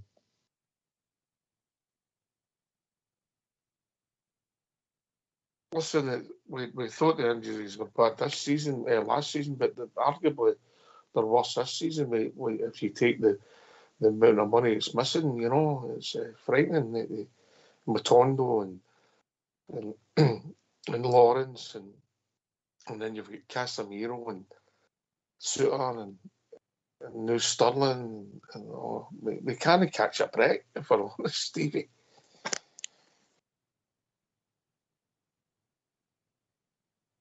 No, mate, It's unbelievable what's happened, and it's all defence this year. You know, it was everybody and anybody last year, but it just seems to be our whole defence. I mean, as I said, and I don't want to sound as if I'm some old, just moaning constantly, but all these boys are made of wee big socks. I'm going to get back to the street games of football out here in Drumchapel. I mean, Bridgeman will tell you better than me. He used to play football morning, noon and night out here. As soon as the street lights came on, that was it, dark. You were still out, and you were... I never heard of the injuries. I never heard of half of these injuries. And see, now I just look at young football players now, and I think to myself, you're at it. You just can't. It's freezing, rainy, and you just can't be doing with it. You've went half an injury. You just can't be up for it tonight. And that's just how I feel about it, Ox. I just don't think they're giving everything for that jersey. I just think some of them are taking the easy way out. And I'm sorry, maybe I'm wrong. Maybe it is just modern day football and I'm a dinosaur, but... If you take Matondo and Lawrence, the record for... If they go SSP, I wonder if they the same amount in length of injuries. Southside? Tom Lawrence I thought when he came, I don't think he was really that hindered by much injuries at all in his career. And he played in the Championship, and it's tough to play that league Saturday, Tuesday, so I thought he'd be pretty perfect for us, but he's took an injury, took another one, and he's still out now. And listen, Bassini had come back and showed us at the start of the season, him and Dessers were carrying the team and scoring the goals. And then it suddenly turned out to be he's back out injured again, and he's on the last year of his contract. He could maybe set himself up with a club in January, or if not, he'll sit and take the 20-odd grand he's getting out at the end of the season. But that's what it is, Ox. If you don't want to, if they're not fit, they're not fit. I'll cut across you. We've been joined by Will. Again, evening, Will. How are you doing, mate? Good evening. No Academy chat tonight, by the way. Just a pure thought about tomorrow night, actually. The forwards of Dundee and our lack of defence, would it be a good idea to play King in midfield tomorrow night and play Encialo as centre-back with Proper playing at right side, because Proper can't play on Sunday? And play Hadji and Diamondi in midfield. I know we're not going to have MD on the bench. God knows we've allowed McKinnon to go today now as well. I believe that Southside and Stevie have been asked to take their boots tomorrow. Well, to be honest, I know that the lads will be travelling up there, but I don't even know who the thoughts on the bench. But I thought if we played King, along with Encialo and Proper, we're Proper going to be missing him. So we can't bring Encialo in on Sunday and play with King without getting him again. And make King captain. Yeah. I suppose it depends what the Stirling situation is, but I don't think that'll happen. I think he'll go with Barron and Diamondi in midfield, mate.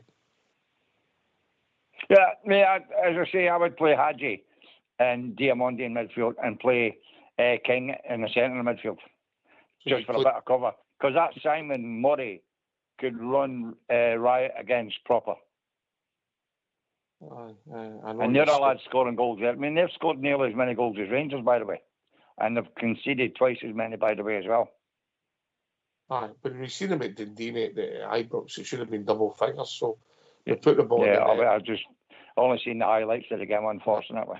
It should have been double figures. I really can't comment on a lot of the things that's happening other than what I'm viewing from afar, by the way.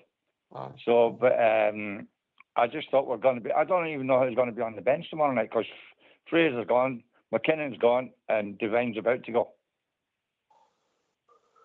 Yeah, and none of the boys have been coming on much anyway. But listen, what do you think about moving King and playing NCR? I don't think it'll happen. Start with Southside. No, it's a thought, but I don't think it'll happen. I think King will start with Proper. And NCR will be on the bench. Possibly, you might even see the boy Webster. Maybe even included on the bench tomorrow night. There's another centre back. So that might happen. I think Danilo will be on the bench tomorrow. I think Cortez will be on the bench tomorrow. So, but none of them can play centre half. No, I know, but listen, it's one game at a time, innit? And the game is we'll need to go up here and get 3 points tomorrow night. Fraser Murray, we talked about him earlier. I mentioned him. He's scoring goals. He buzzes about. He's an enthusiastic player, and he works hard for the team. He's been Simon Murray, Simon Murray, sorry, he's been about many teams that's played against us before, so he's a good wee player. But listen, we just need to go up there, create chances, and hopefully we'll take them. And if we can get 2 or 3 up without conceding any at that point, Wolf, then that'll be a good start, and hopefully we'll see the game out without any problems. But we'll have scary moments, no doubt, in the game, corner set pieces and stuff. But listen, it's what it is, innit? We'll just go take up and hope that we've got enough up front to score enough goals to make sure we win the game. We can come down the road happy, mate. Well, yeah. And Smith, the goalie, was never very good at cross balls at Motherwell either, by the way. Kelly? Kelly, I mean, sorry. Yep. Smith wasn't a very good goalie either, by the way, either. Yeah, Kelly. But it's, so as I say, I just worry about who's going to be on the bench tomorrow night, defence-wise. That's the thing, as you say, Webster. I've only seen him a couple of times in some of the B games as well, by the way. But anyway, I wish you lads good luck for your travel tomorrow night, and I look forward to hearing the team tomorrow night when I tune in to the... It's going to be interesting, well, if we're honest, mate. It's not going to be... Yeah, because they 2 positions, and obviously it depends on Stirling. If Stirling's fit, it could be the same team again for Sunday. Yeah. Apart from Raskin, obviously. Yeah, as I say, and that just shows you McKinnon as well at the frame as well for letting go today. Knowing that we're not going to have Raskin and we're really struggling as well. It's a shame. I like the lad as well. I watched him a couple of times when he was at Thistle. Yeah, he's a bit United, but he's going to United. Yeah. Did you hear Did you hear the manager? What Brown? No, did you hear Clement? To be fair, I can't listen to him. Does my head in. He intimated that he thought it I'd was rather listen to my mother-in-law. What was that? I'd rather listen to my mother-in-law. All right. I'll pass you to our mother-in-law expert. Stevie. Yeah. Oh, my Big Jean, my fair-in-law. No. Yeah. Listen, well, what's the chances of Clement playing a player in his natural position? You're wanting King to play the midfield. I don't think he played there a few times for the 21s and captained the 21s there as well. But what I'm saying, just to bolster the defence, that's what I'm saying. Aye. And that NCL might have to play Sunday. Aye. Oh, I get the logic, well, what you're saying. I get and it. And Proper's right-sided as well, so he can play on the right, and then Seattle, and then King in front of him. Aye. I definitely think he'll go with Proper and King. And I think you're probably right. Aye. But I get what you're saying, but the chances are Big Phil playing somebody in their natural positions, probably slim pickings, isn't it? Oh, yeah. Man, as I say, we're obviously very worried about the running out of players, and we're letting 3 players go. I just find it strange. Whether they can get in the team or not, there's still numbers in there. Aye. Mate, listen, we don't know what's in the pipeline, don't we? This wee window it's opening up. We don't know if they know something that we don't. So we'll just need to wait and see, because that's what I was saying to Southside and Oxon night. We need to add to that squad. The squad's no. We need first team players, mate. We don't need players in. Yeah. Aye, we need players. They're on about the centre half in Norwich now, aren't they? He was a Rangers kid away back in the day, wasn't he? Grant Hanley. Yeah. Oh no. Yeah. I know, to be honest. I know, but there we go. What else can we say? It's quite a worry, isn't it? So are you saying that we would sign Grant Hanley for Southside and we've signed Ryan Porteous for Stevie? Is that the point you're trying to make there? Well, to be honest, I'm totally... obviously, I read the same rubbish as everybody else reads, and I only believe what you say, by the way. And so I don't know. I can't bear to listen to Clement. It really spoils your show every time you play him. I've got to turn him off. Yeah, I think the guy is just drawls and drawls and drawls. Listen, and talks the same crap all the time. I wouldn't be one to point out your flaws in your theory, mate, but I wouldn't believe it. That's it. Would you, Southside? No. Yeah. But anyway, I better let you go on with your show, gents. And I just wanted to... And also, I will say one thing about the academy. I just checked today. Robbie McGrory, in the 14 years at Rangers, played 7 games. Aye, it was nice. I think he was about 8 years as a professional. Played 7 games. I'm sure if you check out, and all his brother was part of the deal that brought us Scott Wright. Yeah, but you pointed pal. out that he didn't come back to Rangers at all. Aye, but his brother's got a lot of answer for if that's the case. Oh, yeah. But Aberdeen got a couple of million for him, didn't he? Aye, they did. We got one in Thornton for Scott Wright. They went to Bristol City, aye. But anyway, gents, I wish you well in your travel tomorrow, and I wish the show well as well, of course. Cheers. Okay, good night, all. Thank you. Ta-ra. I suppose that was a highlight of Hampden when we sat next to Scott Wright and you nearly died, didn't you? Aye. Your new pal. It was unbelievable, wasn't it? Aye. He He did look immaculate, but didn't he? His hair was immense, his hair was, but he was still frightened to come out with a night out with me and you, wasn't he?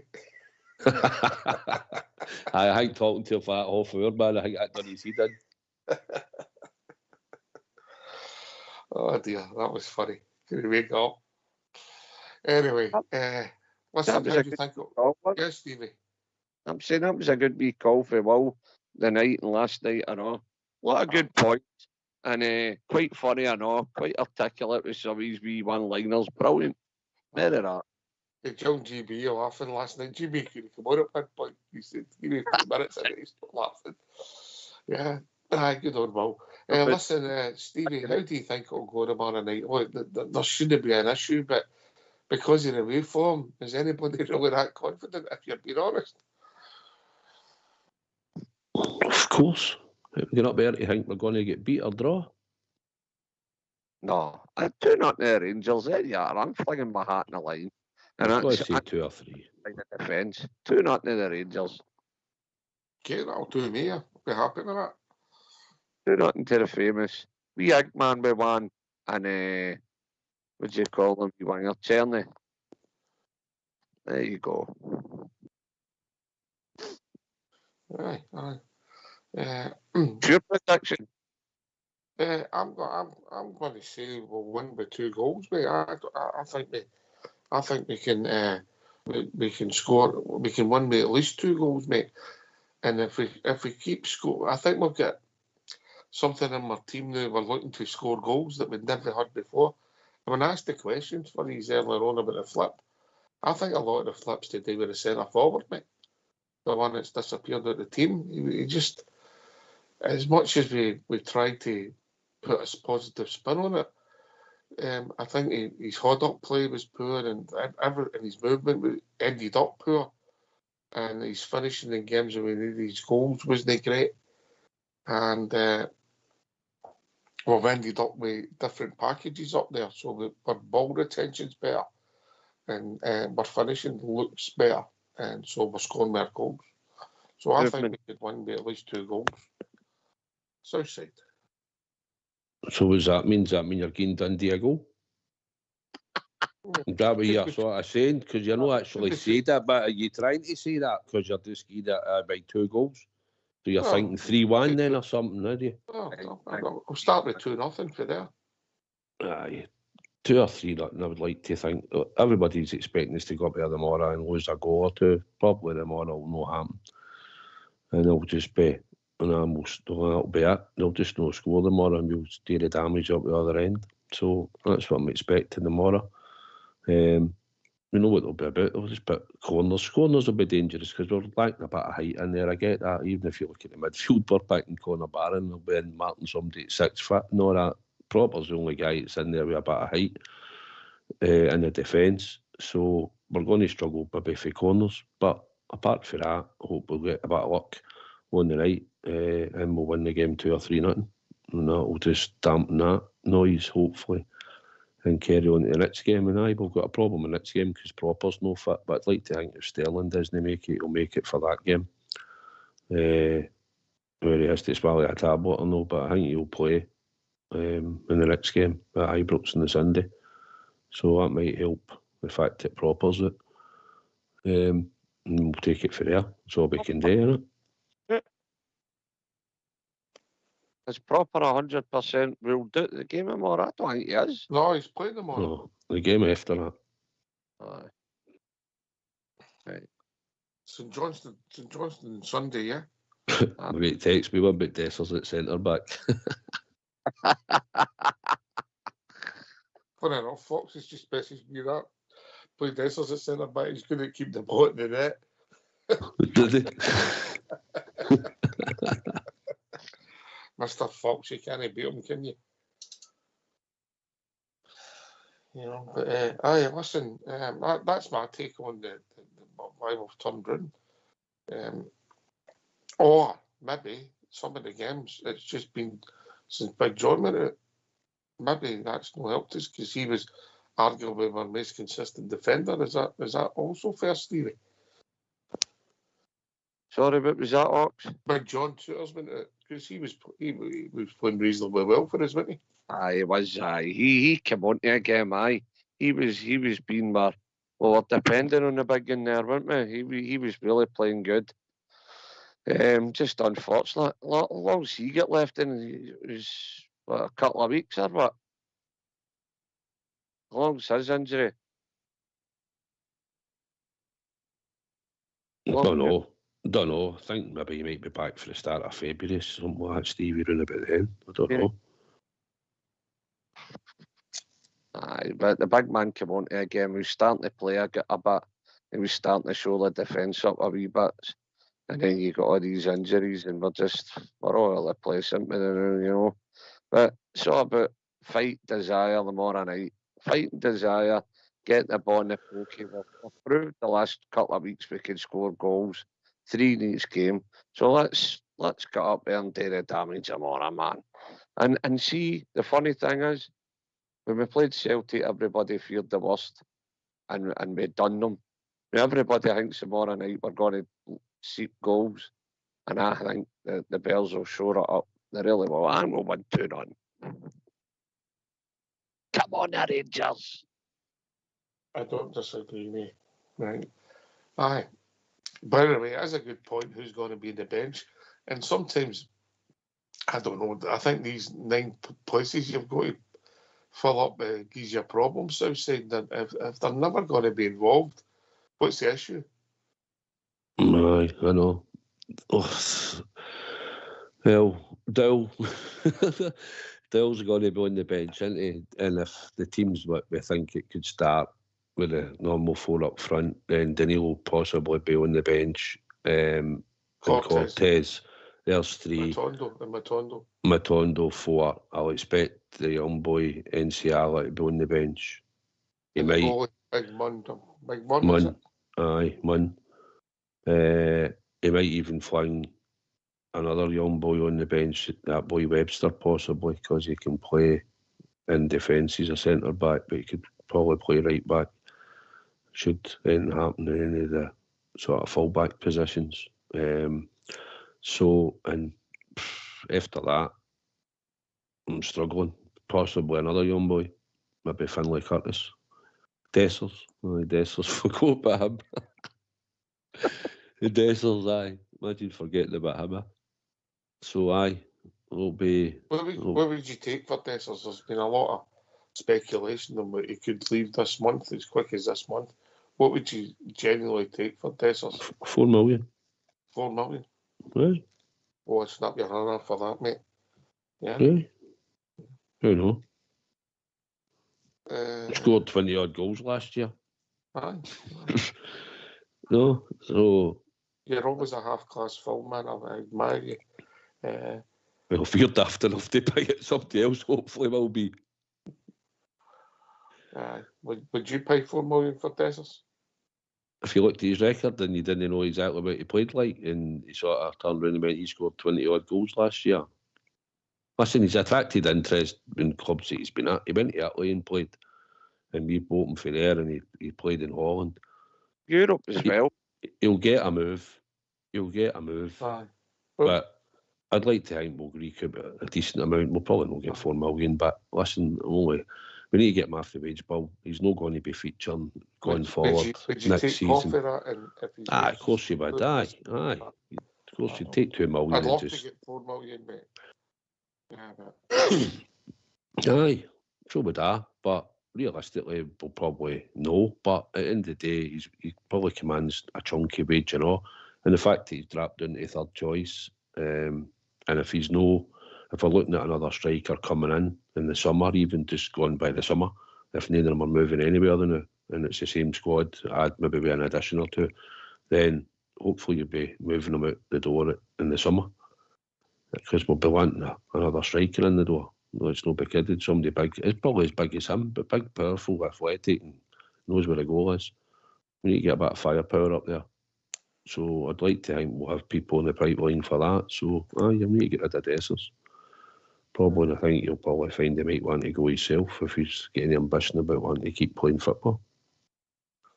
What about you, Stevie?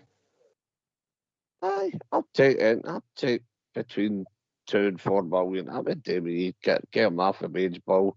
He's had his run. The ship sailed to him now. He's not getting a game anymore. And as Southside just said there, if he's any ambition to get first team football, he would go. You know what I mean? But listen, we've got to remember he's got Europa experience there and all. Scored some great goals in Europe, and you had the nail on the head earlier on, Ox, when you said the European games where everybody's seen them play. I mean, if you watched him playing against Bess, you wouldn't have a problem paying £4 million. The way he sold the guy the dummy and stuck the ball through the keeper's legs. He's not. Listen, I'm going to sound silly here. He's not the worst centre forward. But he's just not doing it in our team.